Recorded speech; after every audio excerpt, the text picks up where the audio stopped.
طرف سے مسافر آفیشل 92 یوٹیوب چینل دیکھنے والے تمام دوستوں کو خوش آمدید۔ دوستو، آج ہم بات کریں گے ملیشیا کی۔ ملیشیا جنوب مشرقی ایشیا کا وہ ملک ہے جو دو غیر متصل خطوں پر مشتمل ہے۔ پہلا خطہ جزیرہ نما ہے جسے مغربی ملیشیا بھی کہا جاتا ہے، اور دوسرا مشرقی ملیشیا جو بورنو جزیرے پر ہے۔ شمال میں اس کی سرحد تھائی لینڈ سے ملتی ہے، جس کے ساتھ اس کی زمینی سرحد تقریباً 480 کلومیٹر ہے۔ جنوب میں جزیرہ نما کے سرے پر جمہوریہ سنگاپور کا جزیرہ ہے۔ جنوب مغرب میں آبنائے ملاکا کے پار انڈونیشیا میں سماٹرا کا جزیرہ ہے۔ مشرقی ملیشیا ملک کی دو بڑی ریاستوں سراواک اور سبا پر مشتمل ہے، اور جزیرے کے جنوب میں انڈونیشیا حصے کالیمانتان کے ساتھ زمینی حدود کا اشتراک کرتی ہے۔ سراواک سے گھرا ہوا ایک چھوٹا سا ساحلی انکلیو ہے جس میں برونائی کی سلطنت ہے۔ ملک کے کل رقبے میں، جس میں تقریباً 690 کلومیٹر اندرون ملک پانی شامل ہے، جزیرہ نما ملیشیا تقریباً 40% اور مشرقی ملیشیا تقریباً 60% ہے۔ ملیشیا کا دارالحکومت کوالالمپور جزیرہ نما کے مغربی ملیشیا حصے میں ساحل سے تقریباً 40 کلومیٹر کے فاصلے پر واقع ہے۔ انتظامی مرکز پتراجایا دارالحکومت سے تقریباً 25 کلومیٹر دور جنوب میں واقع ہے۔ ویڈیو آگے بڑھانے سے پہلے میرے نئے آنے والے تمام دوستوں سے گزارش ہے، ہمارے یوٹیوب چینل مسافر آفیشل 92 کو لائک کریں، سبسکرائب کریں اور گھنٹی کے آئیکن کو دبا دیں تاکہ نئے آنے والی ویڈیو آپ کو بر وقت مل سکیں۔ ملیشیا کی قبائلی تاریخ تقریباً 40,000 سال پہلے کی ہے، تاہم ہندو اور بدھ بادشاہت کی سلطنتیں 3 صدی قبل مسیح کے ٹائم زون میں پھیلنا شروع ہوئیں۔ مسلمان 13ویں صدی میں ہندوستانی اور عرب تاجروں کے داخلے کے ساتھ جزیرہ نما میں داخل ہوئے۔ وقت کے ساتھ ساتھ ڈچ اور پرتگالیوں نے ملک میں اپنی نو آبادیاتی طاقتیں قائم کیں، تاہم 18ویں صدی سے انگریزوں نے ملک پر بہت زیادہ تیزی سے غلبہ حاصل کرنا شروع کیا۔ اس کے نتیجے میں ملیشیا کے علاقوں پر برطانوی سلطنت کا اور بھی وسیع غلبہ پیدا ہوا۔ 1857 میں ڈاؤن ٹاؤن کے بندرگاہی شہر ملاکا اور کوالالمپور کے نام سے نئے شہر آباد کیے گئے۔ کوالالمپور صوبے کا پہلا دارالحکومت اور پھر ملیشیا کا قومی دارالحکومت بنا۔ 1948 سے 1960 کے درمیان شروع ہونے والے کئی پرتشدد واقعات ہوئے جنہیں ایمرجنسی کہا جاتا ہے۔ اس کے نتیجے میں مقامی ملیشیا اور چینی آبادی کے درمیان تناؤ پیدا ہوا۔ مذاکرات اور واقعات کے بعد ملیشیا 1965 میں آزاد ہوا۔ آزادی حاصل کرنے کے بعد ملیشیا نے بہت تیزی سے ترقی کی ہے۔ یہ ملک جنوب مشرقی ایشیا خطے میں طاقتور ترین ممالک میں سے ایک بن کر ابھرا ہے۔ ملیشیا کے محکمہ شماریات کے مطابق 2020 میں ملک کی آبادی 3,24,47,385 افراد پر مشتمل تھی۔ آبادی کے لحاظ سے ملیشیا دنیا کا 42واں بڑا ملک ہے۔ 2012 کے تخمیے کے مطابق آبادی میں سالانہ 1.54% کے حساب سے اضافہ ہو رہا ہے۔ ملیشیا کی آبادی کی اوسط کثافت 96 افراد فی کلومیٹر اسکوائر ہے۔ آبادی کی کثافت کے لحاظ سے دنیا میں 116ویں نمبر پہ ہے۔ 15 سے 64 سال کی عمر کے لوگ کل آبادی کا 59.5% بنتے ہیں۔ 0 سے 14 سال کی عمر کے لوگ 24.5% کے مساوی ہیں، جبکہ 65 سال یا اس سے زائد عمر کے بزرگ شہری 0.6% بنتے ہیں۔ ملیشیا میں آئین مذہب کی آزادی دیتا ہے، جبکہ اسلام کو وفاق کے مذہب کے طور پہ قائم کرتا ہے۔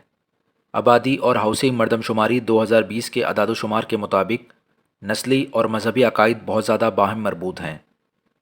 تقریباً 63.5% آبادی اسلام، 18.7% آبادی بدھ مت، 9.1% آبادی عیسائیت، 6.1% آبادی ہندو مت اور 1.3% آبادی کنفوشزم، تاؤزم اور دیگر روایتی چینی مذاہب پر عمل پیرا ہے۔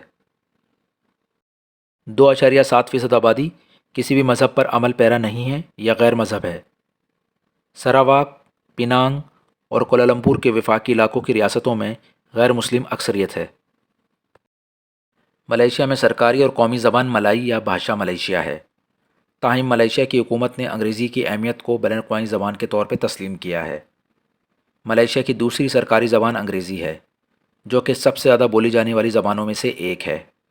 چینی ملیشیائی باشندے زیادہ تر چین کے جنوبی حصے میں بولی جانے والی زبان بولتے ہیں۔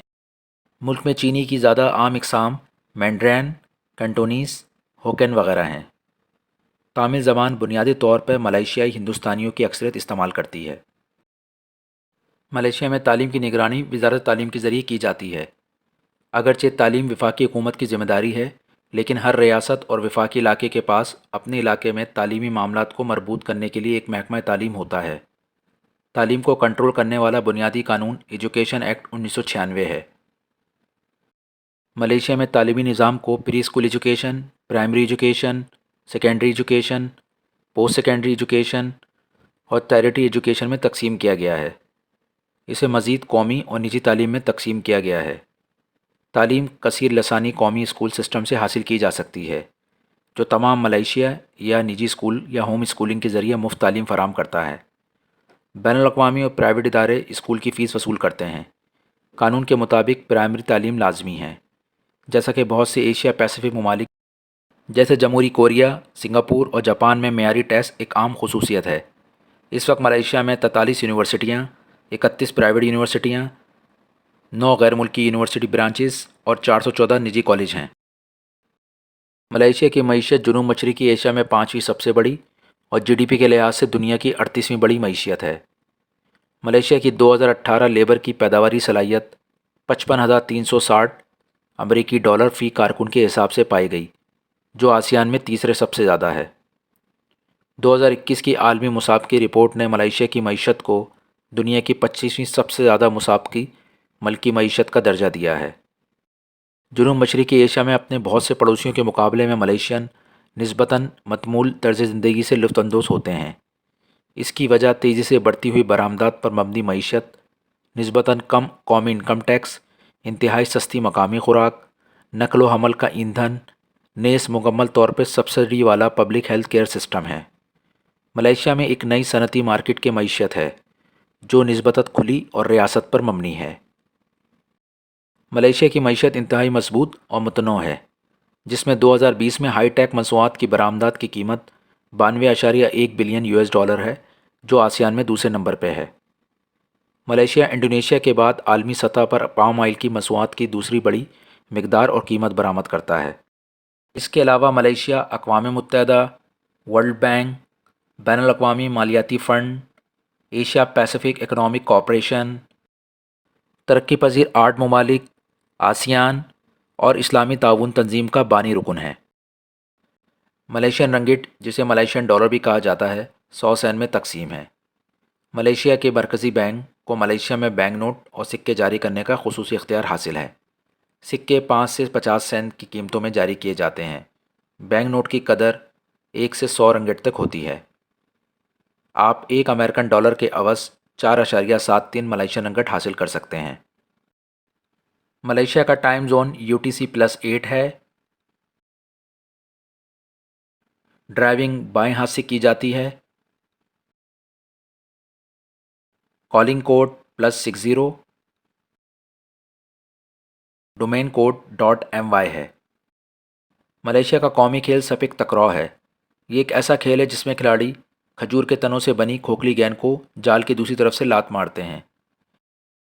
یہ والی بال یا بیڈمنٹن کی طرح ہے، سوائے اس کے کہ کھلاڑی اپنے ہاتھوں کا استعمال نہیں کر سکتے۔ ناسی لیماک ایک ڈش ہے جو ناریل کے دودھ اور پاندان کے خوشبودار پتوں میں پکے ہوئے چاولوں پر مشتمل ہوتی ہے۔ یہ عام طور پر ملیشیا میں کھائی جاتی ہے، یہاں اسے قومی ڈش مانا جاتا ہے۔ تو دوستو، یہ تھی ہماری ملیشیا کی دلچسپ معلومات پہ مبنی خوبصورت سی ویڈیو۔ اگر آپ کو ہماری یہ ویڈیو پسند آئی ہو تو ہماری یوٹیوب چینل مسافر آفیشل 92 کو لائک کریں، سبسکرائب کریں اور اس ویڈیو کو شیئر کریں تاکہ ہماری حوصلہ افزائی ہو سکے۔ اپنے آراء کا اظہار کمنٹس باکس میں کیجیے تاکہ نئے آنے والی ویڈیو کو مزید بہتر بنایا جا سکے۔ اب ملتے ہیں آپ سے اگلی ویڈیو میں، تب تک کے لیے اجازت۔